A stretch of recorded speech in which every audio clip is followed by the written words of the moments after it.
జిల్లా విభజన నిర్ణయాలు సచివాలయంలో జరుగుతున్నాయా, ఓవైసీ గుట్టలో జరుగుతున్నాయని బీజేపీ ఎంపీ కొండా విశ్వేశ్వరరెడ్డి ప్రశ్నించారు. డీలిమిటేషన్స్ విషయంలో ప్రజల అభిప్రాయం తీసుకోవాలన్నారు. ఇష్టం వచ్చినట్టు డీలిమిటేషన్ చేస్తే జీ హుజూర్ అని సలాం కొట్టాలా అని నిలదీశారు.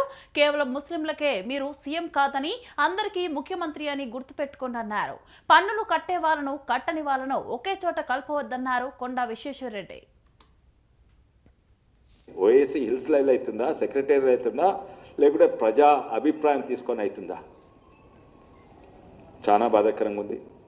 ఇది ముఖ్యమంత్రి గారు మీరే అన్నారు అంటే అప్పుడు ఎలక్షన్ సందర్భంగా జూబ్లీహిల్స్ ఎలక్షన్ సందర్భంగా అని ఉండొచ్చు, కానీ అనేది లేకుండే ఏంటంటే ముస్లిమ్స్ అంటే కాంగ్రెస్, కాంగ్రెస్ అంటే ముస్లిమ్స్. మళ్ళోసారి యాద్ చేస్తున్న ముఖ్యమంత్రి గారికి ఏంటంటే మీరు మా అందరి ముఖ్యమంత్రి, మీరు అందరికీ ముఖ్యమంత్రి, ఓన్లీ ముస్లిమ్స్ కాదు. అందుకే మీ ఇప్పుడు ఏమైనా నోటిఫికేషన్ వచ్చినా ఏమైనా నిర్ణయం చేసుకున్నా మళ్ళోసారి ప్రజలు నేను ఇది రాజకీయాలు కాదు, ఎందుకంటే మేమనేది కాదు, ప్రతి పార్టీ వాళ్ళు అంటున్నారు, కాంగ్రెస్ పార్టీ వాళ్ళు కూడా అంటున్నారు ఏంటంటే ఇది మంచి నిర్ణయం కాదని.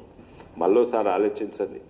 మేము అడిగేది రెండు, పన్నులు కట్టేటోళ్ళను పన్నులు కట్టనోళ్ళతోటి కలపకండి.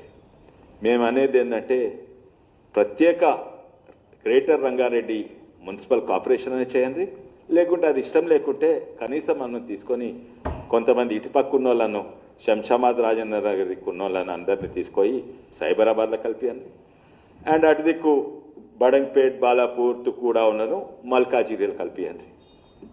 అప్పుడు ఏదన్నా ఒకటి చేయండి. కానీ ఇప్పుడు చేస్తున్నదంటే అందరు